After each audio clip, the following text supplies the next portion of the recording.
Morning class 7। बेटा आज जो हम लोग रीडर में चैप्टर पढ़ेंगे वो आपकी रीडर बुक की एक पोयम है जिसको पोयम को लिखने वाला एक छोटा बच्चा है जिसका नाम था फ्रैंक फ्लिलिन। फ्रैंक फ्लिलिन एक अमेरिकन बच्चा है जो अपनी एक सोच को बताते हुए इस पोयम को लिख रहा है। ये सोच एक शेड की है। शेड होता है एक माल गोदाम कह लो या आप गोडाउन कह लो। आप देखते होंगे घरों के बाहर कहीं जगह हम लोग एक ऐसी कोठरी टाइप की बना देते हैं जहाँ पर हम लोग अपना वेस्ट सामान या उसको वेस्ट चीज़ों के लिए ऑलमोस्ट यूज़ करते हैं।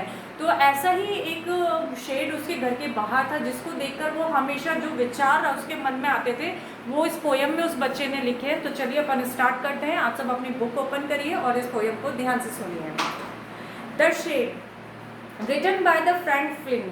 द शेड जो पोयम है वो फ्रैंक फ्लिन के द्वारा लिखी गई है। It is a natural poem. ये एक वास्तविक पोयम है। There is a child who tells us about the an old shed at the bottom there garden.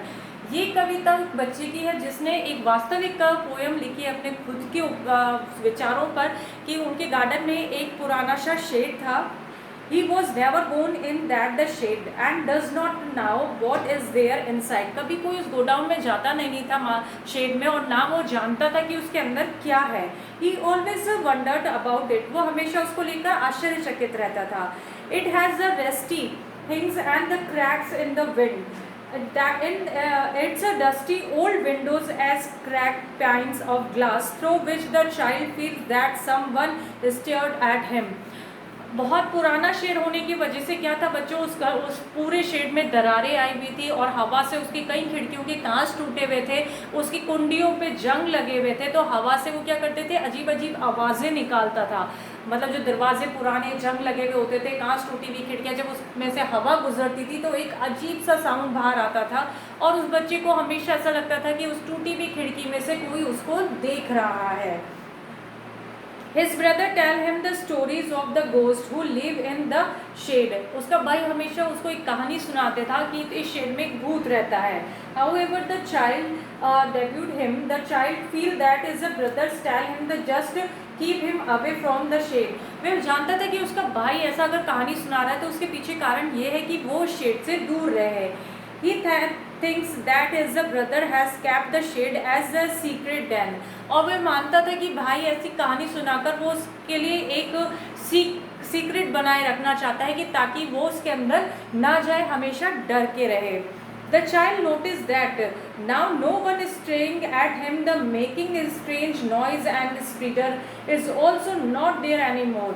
वह ये चीज़ भी जानता था कि उस शेड के अंदर कभी कोई जाता नहीं है और ना जब कोई अंदर ही नहीं है तो अंदर से कोई आवाज़ कैसे कर सकता है। He decided to go into the shade some day soon।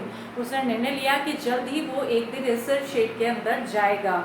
However we feel that is not yet ready for it। लेकिन हाँ अभी वो उस चीज़ के लिए तैयार नहीं है।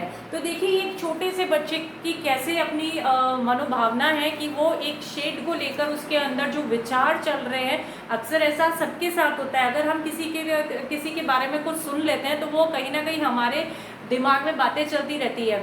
तो ऐसा ही उस बच्चे के साथ था जो शेड को हमेशा देखता था कि बहुत पुराना था, मेंटेन नहीं था, दीवारों पे क्रैक थे, कांच टूटे हुए थे और जंग लगे हुए दरवाजे हवा की वजह से अजीब से साउंड निकालते थे। तो उसको उसके भाई ने और कहानी सुना के डराने लगता है कि इसमें भूत रहता है। तो वो सुनते हुए उसको क्या लगता था कि ज़रूर ऐसा ही है, लेकिन उसको बाद में समझ में आने लगा था कि जब कोई इसके अंदर जाता ही नहीं है तो ये सब चीज़ें कैसे हो सकती है। तो उसने मन में अपने आप में निर्णय लेने लिया कि एक दिन मैं ज़रूर जाके इसके अंदर देखूंगा कि इसके अंदर आखिर क्या है। तो एक छोटी सी पोयम बच्चों आपको समझ में आई होगी। सामने देखिए यहाँ वर्ड मीनिंग है जिसमें शेड का मतलब बताया है माल गोदाम, जिसमें हम कुछ सामान रखते हैं।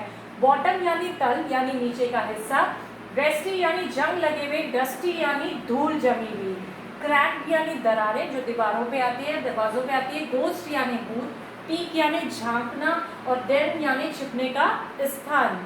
तो बच्चों ये चैप्टर की जो पोयम है इसको आप लोग खुद भी रीडिंग करेंगे, ट्रांसलेट करने की कोशिश करेंगे। साथ में ये दिए गए वर्ड मीनिंग आप अपनी अभी कॉपी में भी करेंगे। तो आप बोर्ड से ये वर्ड मीनिंग लिख लीजिए और इनको अपनी कॉपी में सुंदर राइटिंग में करेंगे और इस पोयम को ध्यान से सुनेंगे। Thank you, take care.